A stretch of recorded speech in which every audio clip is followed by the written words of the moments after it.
Magandang araw! Ang ibabahagi ko ngayong araw ay mga bugtong. Magbasa, makinig, matuto at magsaya. Ako si Binibining Menya. Handa na ba kayo? Tara na, umpisa na nating isa-isahin at pirapirasuhin ang mga detalyeng nakapaloob dito. Maaari kong ibigay ang soft copy ng video na ito, mag-email ka lamang o kaya naman ay mag-message sa aking Facebook page. Ilalagay ko ang aking email sa gitnang bahagi ng video at ang Facebook page naman ay sa huling bahagi matatagpuan. Maraming salamat sa panonood! Katulad ng binanggit ko kanina, ang ibabahagi ko ngayong araw ay mga bugtong.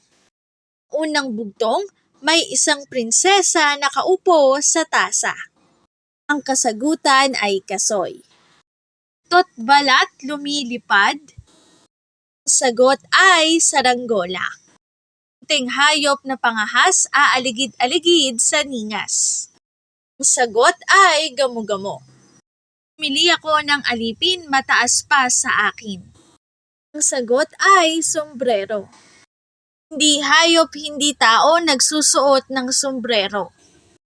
Ang sagot ay kabute. Haya na, di mo pa makita. Ang sagot ay hangin. Ahay ni kahuli, haligi ay bali-bali. Ang sagot ay saging. Maliit pa si Kumara, marunong nang humuni. Ang sagot ay kuliglig. Kung kailan mo, saka pa humaba ang buhay. Ang sagot ay kandila. Pumunta sa Maynila, dala-dalay buhay, pagbalik sa probinsya, dala-dalay. Ang sagot ay uling. Dalawang balon, hindi malingon. Ang sagot ay mata.